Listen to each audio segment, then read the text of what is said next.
Sounds about right. There we go. Welcome back, everybody. Ropeadope TV, live from East Philly. Lewis here. Fabian Brown. Lewis, good to see you again, brother. We got some interesting stuff going on here today. I was thinking about how I love to surprise you. Okay. And then I was thinking about how there's a topic that I want to bring up. I want to drop on you. We'll talk about today. And then I thought, well, should we really do that? And then I thought, well, we got about 300 viewers, so Let's do it's it. not too bad. No, that's good. I mean, even if it's controversial, what's it going to do? Go viral or something? Right. So I think we're pretty safe. So what I want to talk about today is Donald Trump. Whoa. You ready for that? I am ready for that. Seems to be something that everybody's talking about, and I thought I'd just jump right on the bandwagon with a completely different approach. Okay. All right. So, Okay. first of all, coming in with Caricatura from an EP called Speak Now. Yes. Political. Particular perspective from these cats in New York.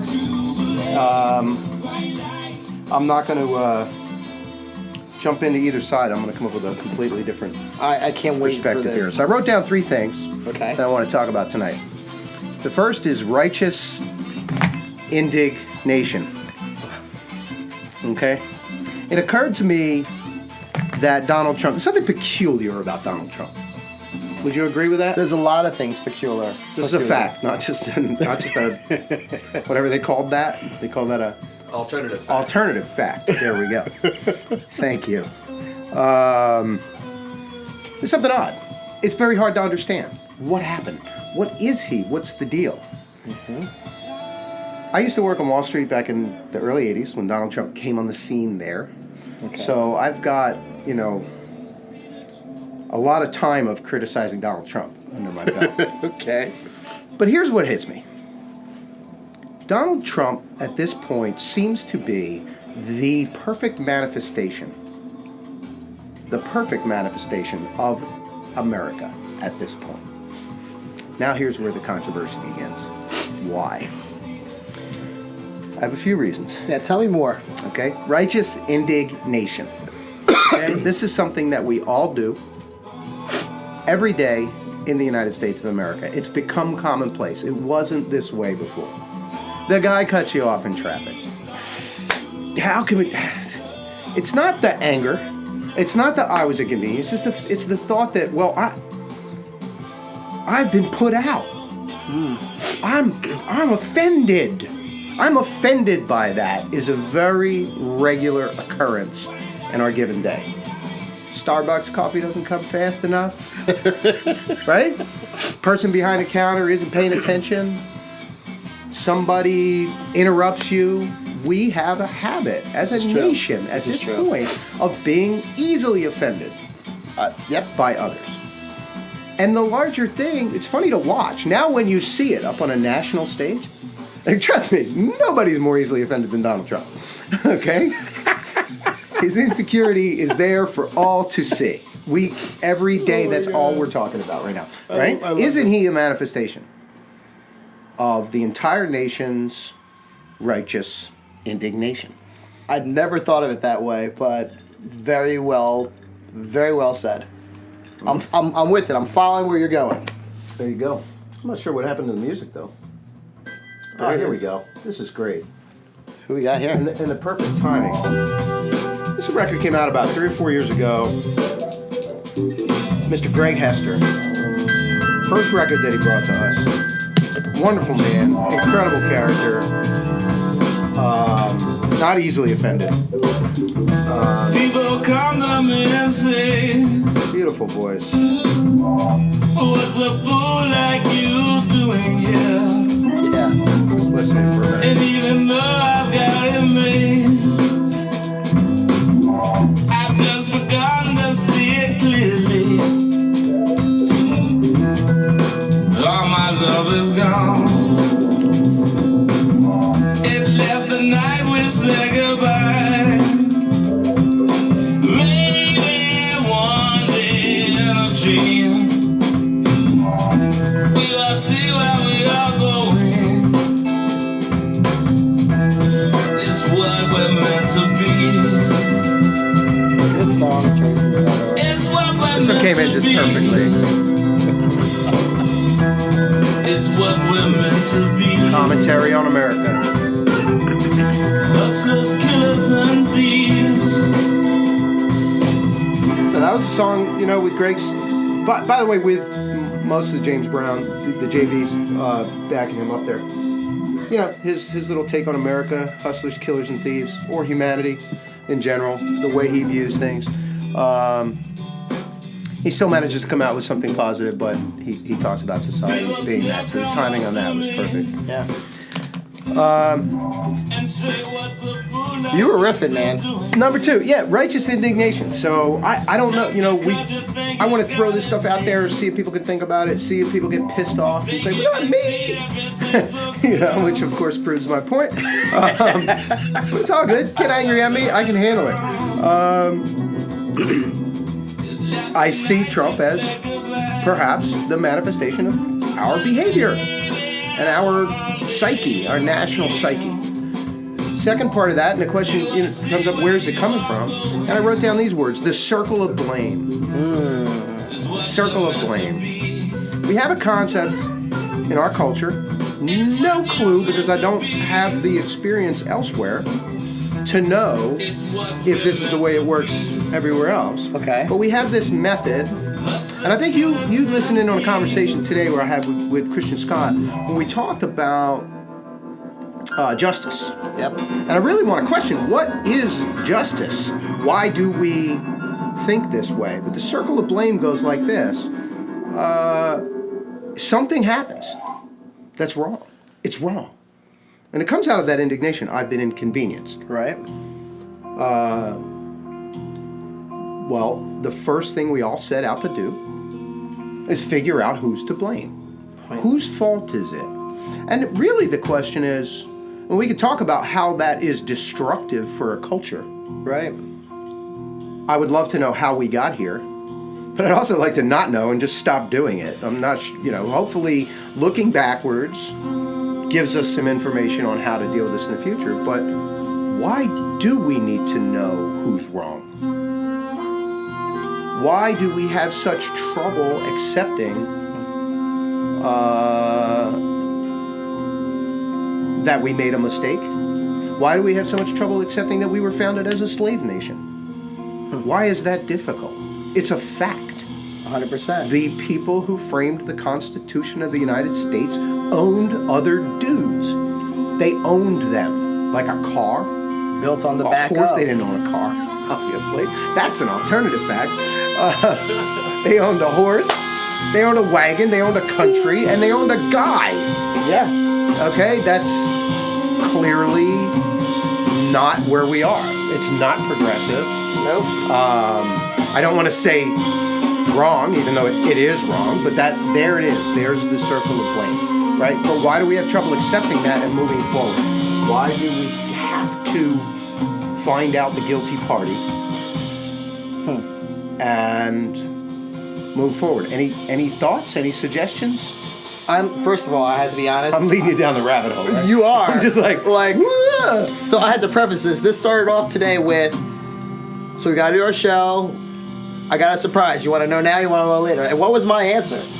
You're like, I want to know later. Later, because I want to really be genuinely surprised. 10 seconds later, you're like, well, kind of. What? Give me a hint. Give me something. I said Donald Trump. That's all I said. You did. Right. I mean, circle of blame. I think it's, they're saying, you point one finger, you got three pointing back at you. So maybe that's where it starts, not taking accountability. But in this context, listen, this country, in fact, was built on the back of enslaved people. Fact. Absolutely. There's an opinion about that. And as much as 40 years ago, 50 years ago, there were separate drinking fountains. And as much as yesterday, there was a guy who was shot for driving down the street while being black. That's right. Right? That's right. Both sides. Everybody's looking for somebody to blame. Everybody's looking for somebody to blame. And my question, the only reason for bringing it up, and I didn't plan all this out, I just wrote these things down and said, let's talk about this and let's see it develop. But I think going back to the original things I wrote down, Aren't we seeing this manifested in the current administration? Yeah. And being magnified. Aren't we seeing some finger pointing? Aren't we seeing a vision of the world that blames and identifies certain people as evil? Yes. Or as good? Or associated with evil, so therefore evil? Yes. So not safe? This is a really shitty place to go. But again, we all think this way to a certain extent, to a great extent, and our comb over in chief is. I was trying to sail right past that one. I was trying to just keep going. I was like, don't laugh at your own jokes. Our comb over in chief is basically the manifestation of that national mentality. It's a vicious It's almost cycle. as if you wanted to draw a computer-generated image of what would happen if we all believed this. That would be the guy that shows up. I mean, it's very... And he's here. Yeah, and of course it doesn't. I'm very conscious right now of people listening to this, watching this, and just going, but you know, and you're right. Every one of your fucking points is right. They're all right. I get it. Okay, but if we're gonna move forward, finger pointing, That's a stop, man. accepting it, questioning the basic concept of justice from 0 to 2016 is I think a really good thing to do. What is justice? What is it? Is it blame? No. Or is it No. some sort of balance that enables us to move forward and to live together peacefully? Right now we're listening to sorry about the mic there. No, it's Clapping my hands, but we'll sync it up better. we're about halfway into David Weiss and his version of Sanctuary. Yes.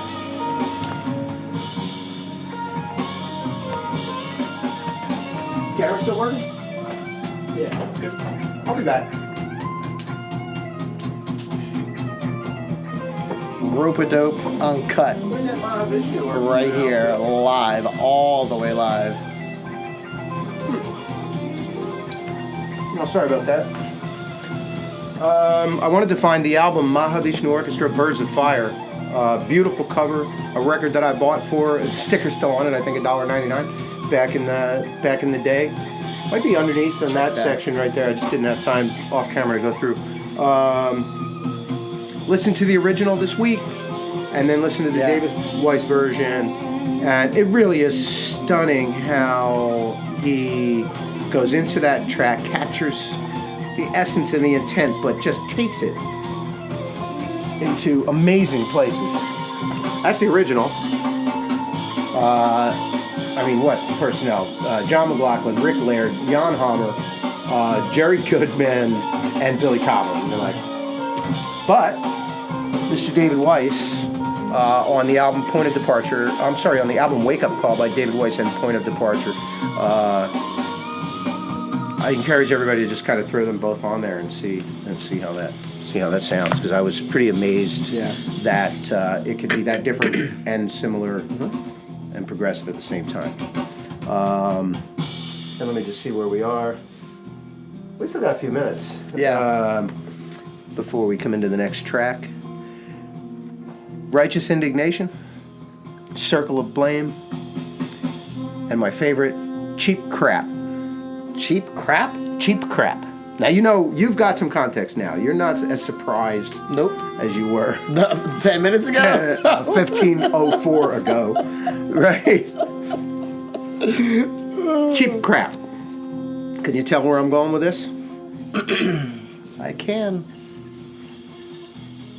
Lay it on him, Lewis. I mean, like, listen, we have these conversations, and it's so funny because a person like me would tiptoe around these kind of conversations, would avoid these conversations because, well, just because. I was telling you a story earlier today. I had to defriend someone on social media because of an image that they put and a rant that they put. Right. And, you know, I'm not as vocal about this topic online. You know, I have a family, I have kids, and I'm afraid that a target or a spotlight will come not just to me, but to my little guys. Okay, so we'll leave it at this. You're on the show, and you have absolutely no choice if you want to be on the show. I'll be back. Than to listen to the bullshit that comes out of my mouth. No, I love it. Cheap crap. Cheap crap. America. Donald Trump. Hopefully, people can see where I'm going with this. They love it. We have become, through commercialism, through a capitalist economy who wants to sell to the most number of people as possible, recognizes that some people can't afford certain things, so they make the same freaking things in a cheaper version for everybody, because everybody wants a TV, everybody wants a big screen, so they just get cheaper and cheaper and cheaper. Yep. Right? From our food. It's not just objects, but it's... Right. 100 years ago, if a person like Donald Trump came up and said that he was part of the, quote, rich elite, people would have been appalled. Donald Trump is the manifestation of cheap crap. He likes shiny things that have dollar value, but not necessarily aesthetics. Mm-hmm. I'd love to see his playlist, because on the music side, I just know that there's a lot of whoa-oh-oh-oh-ohs. And he could be the only reason. I won't say it. I'm not going to do that to Kenny G. I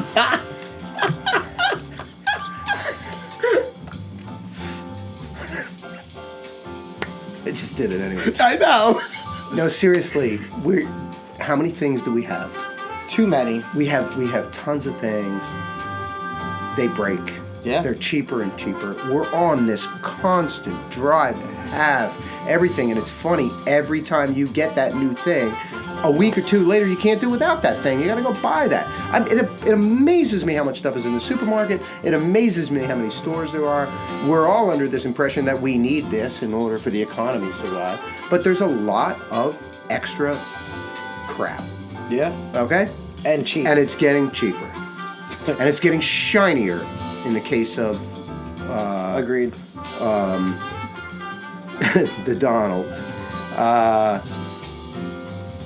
It's not, I mean, what I'm saying is not a secret. No. Right? This, you know, the Philadelphia Art Museum and Trump Tower are two completely different things. Yes. Right? This is a timeless, beautiful building that will hopefully outlive us all. Right. And when they find us, they'll go, wow, they had some aesthetic sense. Right? And Trump Tower is not that. Right? The opposite. Everyone made the jokes about the White House. Is it going to be 10 stories? We've already looked at the podium. You've seen it? No. It's all gold behind them.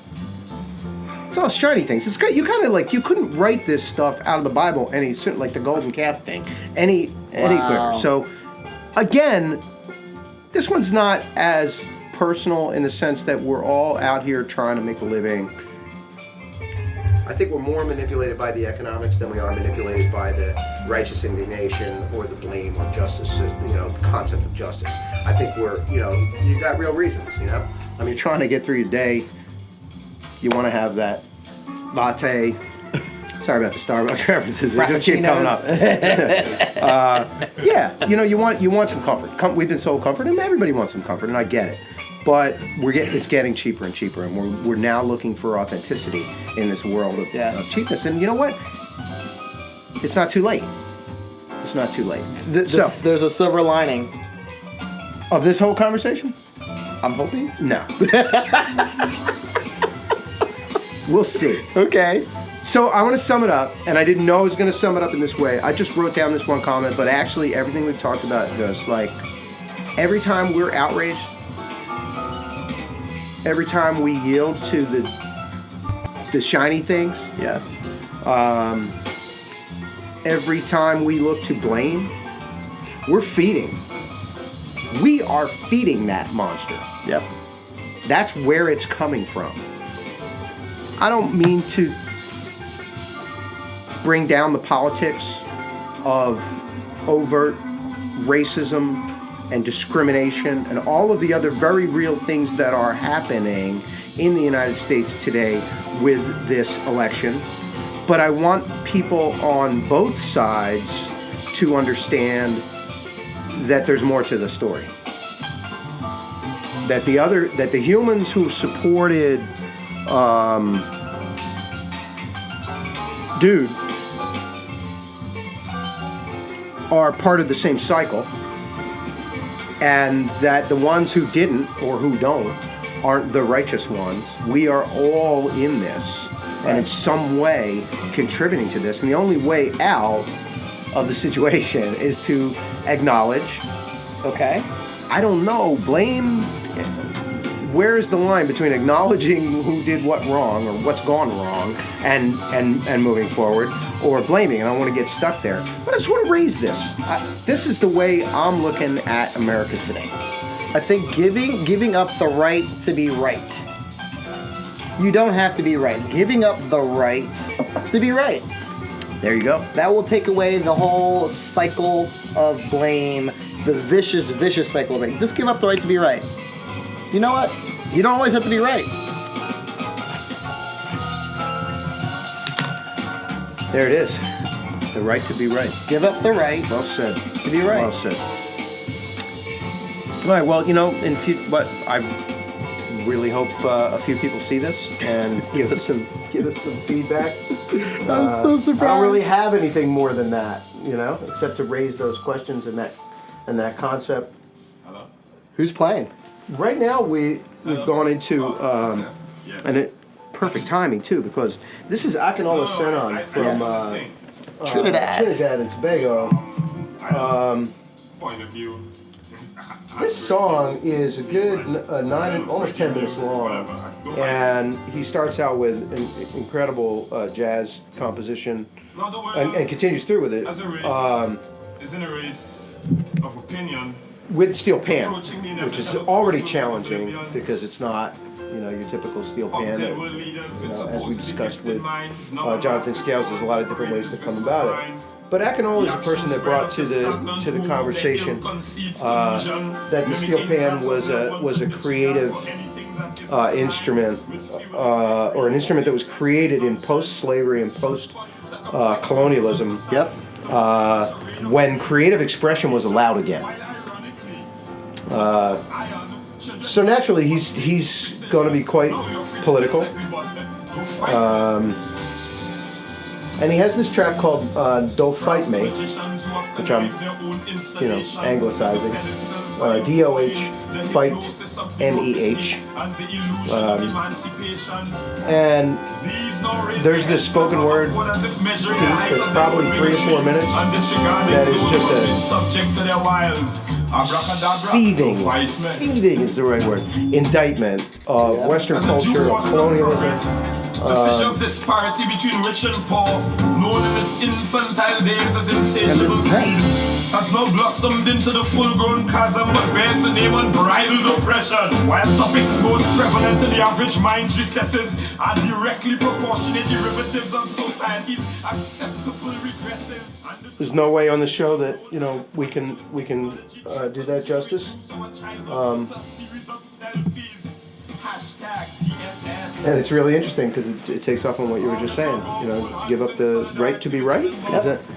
The right to be right. So, in thinking about this, part of me is saying, well, I don't particularly share his anger and his self-righteous anger. Different experience. But I respect where it's coming from. And I agree with some of the things. And he doesn't have to be 100% right. And I don't have to be 100% right. Thank you. So, I encourage people to visit downloads.ropeadope.com. Check out Akinola Senon. The album is called Kusume, which is really fascinating. Kind of a slang word in Trinidad for a like a gumbo, I would guess. And that's his vision of the world. Wow. The obvious, inevitable, multicultural, peaceful world that we're all going to live in.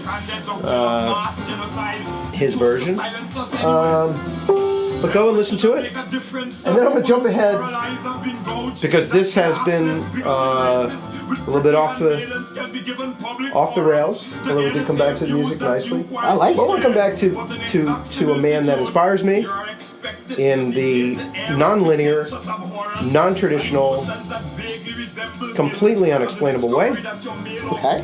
Colonel Bruce Hampton. Wow. The Colonel.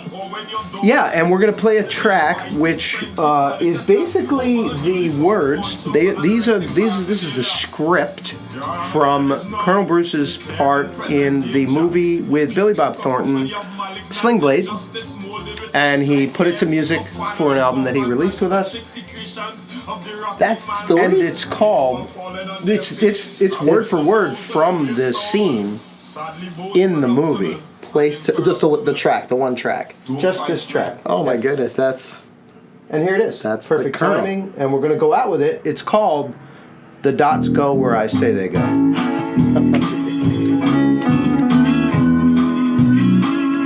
Love the music selection.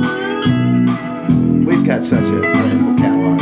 I mean, You could just dig back in there and find 4 or 5 things. On the hill, not for I'll leave y'all with this. It was a serious show. but for Not that this is not serious, but it has a non-serious feel to it, and it doesn't make linear sense. When you're getting rational, might as well come back to the irrational.